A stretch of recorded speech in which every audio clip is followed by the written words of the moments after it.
सरेआम की टीम के सिंध के कच्चे के इलाके में जाने की एक वजह तो इन फिल्मी और कहानियों वाले किरदारों से मुलाकात थी, लेकिन इससे भी ज्यादा अहम ये जानना था कि आखिर ये लोग ऐसा क्या खाते हैं कि हुकूमत इन्हें हाथ नहीं लगा पाती। ऐसी कौन सी जगह रहते हैं कि पुलिस को इनके ठिकानों का पता ही नहीं चलता।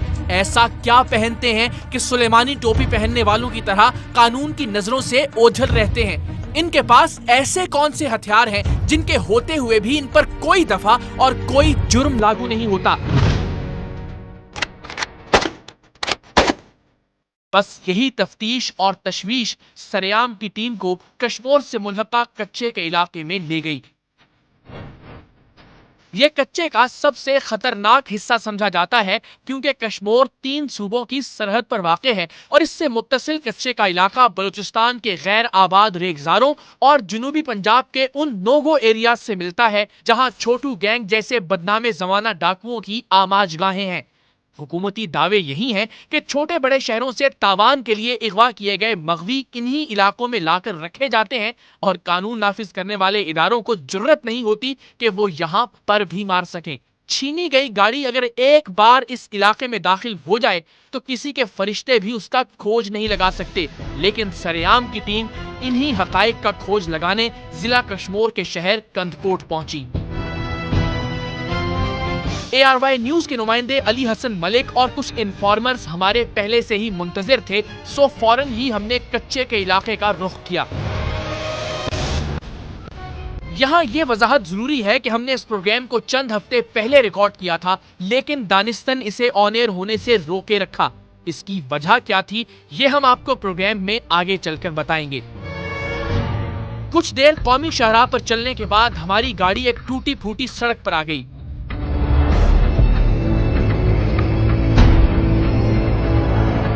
और फिर कुछ मजीद सफर के बाद धूल से अटे कच्चे रास्तों पर।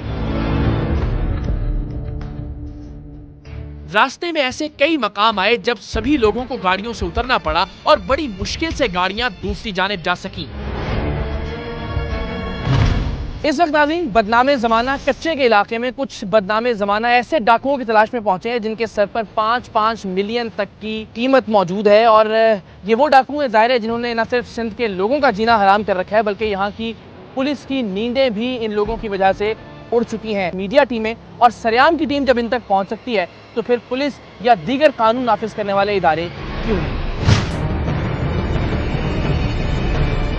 तमाम तर दुश्वारियों और कठिन रास्तों के बावजूद हमारा सफर कई घंटे तक मुसलसल जारी रहा। मोटरसाइकिल पर सवार असलहा बरदार हमारे छोटे से काफिले को कुछ देर तक रास्ता दिखाते और फिर गायब हो जाते और फिर कुछ ही देर में उनकी जगह कोई और ले लेता, क्योंकि ये लोग अगली गाड़ी में मौजूद हमारे इन्फॉर्मर से मुसलसल राबिते में थे। खुदा खुदा करके हम अपने पहले पड़ाव पर पहुंच तो गए, लेकिन यहाँ हमारा इस्तकबाल जदीद G3 गन्स की गोलियों से किया गया।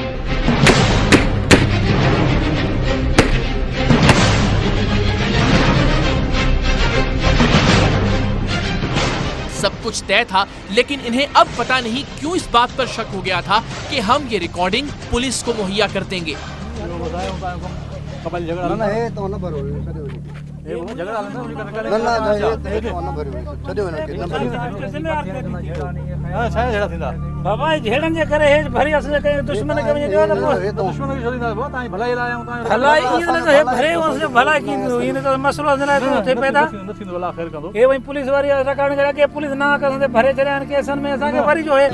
फिलहाल अगर कहते हैं तो बंद कर देते हैं हम फिलहाल, और फिर वहाँ जाके इनको बैठ के बात है ना। चले। बड़ी मुश्किल से जदीद तरीन हथियारों से लैस इन डाकुओं को समझाया और उसके बाद लकोदक सहरा में बनी हुई इनकी औताक में बैठने और कैमरा ऑन करने की इजाजत मिली। जदीद G3 गन्स के बाद जो पहला हथियार हमने देखा वो इतना हैबतनाक था कि एक डाकू के पास उसकी मौजूदगी हैरत अंगेज थी जिसे इसका नाम भी नहीं पता था। इन डाकुओं का ख्याल था कि शायद इसे R75 कहते हैं, लेकिन उन्होंने इसका नाम प्यार से पपीता रख दिया था। किसी के नाम अपने मेरे पास भी नहीं आता है बस इसका इस्तेमाल आता है इस्तेमाल मेरे पास इसी का आता है नाम इसी असा अपने नाल इसी ना पपीता रखता है। अच्छा, और ये इस्तेमाल भी किया? इस्तेमाल बिल्कुल इस्तेमाल तो मैंने दुश्मन के खातिर जरूर इस्तेमाल करता है। अच्छा, मजबूरन करना मजबूरी पड़ता है। खातिर मेरे इसी वजह से इस्तेमाल करता है। मेरे भाई 3 भाई है मेरे दुश्मन ने कत्ल किया है।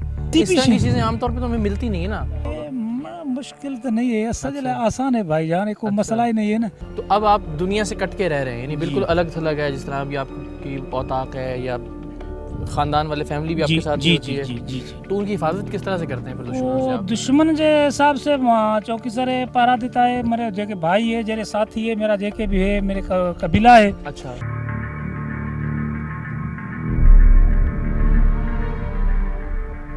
आपका गुजारा कैसे होता है? खर्चा चाहिए होता है ना खानदान के लिए, जाहिर है। हाँ। उसके लिए वो जेके ज़मीन है मेरा, वो उसी पास आबादी करता हूँ। पाँच वो खानदान ही है, इसी के पास वो लोग आरती नहीं हो जेकर एक डाका डालते, डाका कौन डालते हूँ असा जेको पास वो खानदान है। लेकिन वहाँ आपको काम करने देते हैं? दुश्मनों को तो पता होगा ना कि ये आपकी ज़मीन है। आप होते पाँच बंदोबस्त होते हथियार असलो है उसी को पारे में मेरे मुर्चा भी है। सही, हाँ होते मेरे साथ पूरे इंतजाम के साथ वहाँ पूरे खेती इंतजाम बाड़ी। में, हाँ। यानी खेती बाड़ी भी आप पूरे असले के साथ लैस हो गए? इंशाल्लाह। हैरत अंगेज बात यह है कि जिस कदर असलहा भी यहाँ मौजूद था, उनमें से कोई एक चीज भी लाइसेंस याफ्ता नहीं थी। असलहा जो है ये इसमें से कितना असलहा जो है वो लाइसेंस्ड होता है या कितना होता है जिसका लाइसेंस नहीं होता? लेसन हाँ, लेसन थोड़ा मसला है, लेसन इतना नहीं है। बाकी ये सब हथियार है, असला है जेके गैर लेसन है। इन साहिब से इब्तदाई गुफ्तगू के बाद ही इस प्रोग्राम का मकसद, रुख और हकायक बिल्कुल ही तब्दील होकर रह गए थे। हमें अंदाजा होना शुरू हो गया था कि ये सारी गड़बड़ असल में कबायली झगड़ों का शाखसाना है और ये लोग असल में नस्ल दर नस्ल दुश्मनियों के मारे हुए हैं। हाँ, कुछ जराइम पेशा लोग जरूर दुश्मनियों के वार और असलहे की भरमार की आड़ में डाका जनी और इगवा बराए तावान का धंधा शुरू कर देते हैं। आपकी ख्वाहिश है कि झगड़ा खत्म हो जाए? सही, बिल्कुल हमारी ख्वाहिश है जेकर मेरा झगड़ा खत्म हो जाएगा तो इस तरह ऐसी भी सोची जाती है आज़ादी जिंदगी जरूर आज़ादी है। हाँ, अभी आज़ादी जिंदगी अभी नहीं है। नहीं आज़ादी, असला है क्या आज़ादी? 24 घंटे साथ लेके घूमना है। 24 लेके 50-30 मर्द बंदे मेरे साथ होता है नहीं, ये इतनी है जेकर जो इतने बंदे की खर्चों भी है, सही है। जेकर तकलीफ भी है, अचन वजन का भी तकलीफ है। जेकर तुम्हारे दोस्त हो जाएगा, जे आज़ाद हो जाएगा, तुम्हारे को मिलन भी आएगा, जे आज़ाद न हो जाएगा तो आराम से आप जाएं, आप जाएगा, ये इतना हो जाएगा जेकर नहीं तो नहीं है ना। आपकी वजह से बच्चों की जिंदगी भी ज़ाहिर स्कूल जाती नहीं हैं। नहीं जाएगा, उनसे उसी भी जिंदगी, बच्चे की जिंदगी भी खराब हो जाएगा। जेके मेरे पास इतना असला है तो बच्चे बड़े थेगा तो वो भी यही असला चाहेगा।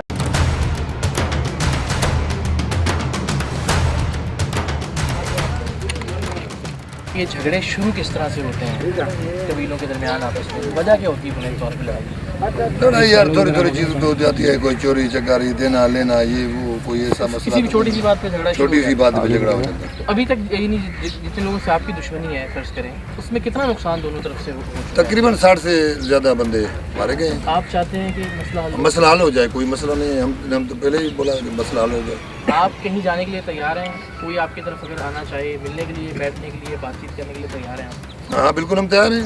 ये जो जागीरदार अभी MNA MP बने हुए हैं वो उनके असर रसूख पे नहीं जाते। और वो भी नहीं चाहते कि नहीं चाहते सबके बैठने के लिए? वो इसीलिए नहीं चाहते कि कभी लड़ेंगे तो हमारे पास आएंगे। तो अगर हम इनिशिएटिव लेना चाहें एज मीडिया, हम आपसे कोई दरख्वास्त करें, कोई आपके पास आना चाहे, आप कहीं अगर हमारी दरख्वास्त पे चलना चाहें, तो क्या ये मुमकिन होगा? हम कुछ ऐसा प्लान करें? हाँ आप प्लान करें, आप प्लान करें, आपका पूरा बड़े लोगों को भी बिठाएं। हाँ बिठाएं ले आए। हमारे जो झगड़े के साथ हमारे साथ वो जकरानी कभी लेके आए, उनसे जाकर वो बात करो कि भाई आप मसला क्यों नहीं हल करवाते। बैठते हैं, अगर वो बोलते हैं बैठते हैं तो हमारी तरफ से तो बैठना ओके, आप तैयार? ओके। बस यही वजह है कि सरेआम की टीम ने इस प्रोग्राम को नशर होने से रोके रखा। हमारी खुशफहमी थी कि हम कोई से 2 कबीलों की सुलह करवाने के बाद ही इस प्रोग्राम को ऑन एयर करेंगे, लेकिन मुसलसल राबितों और कोशिशों के बाद हमें इस बात का एहसास हुआ कि ये दिनों या हफ्तों में हल होने वाला मसला नहीं, क्योंकि फरसूदा और करप्ट कबायली, सियासी और इंतजामी अफराद ऐसा होने ही नहीं देना चाहते, वरना उनकी चौधराहट का क्या होगा। लेकिन हमने हिम्मत नहीं हारी। सरेआम की टीम की कोशिशें अब भी जारी हैं और बफजले खुदा वो वक्त आएगा जब हम कोई से भी 2 कबीलों की खूनी दुश्मनी को खत्म करवा के एक रोशन और पहली मिसाल कायम करेंगे।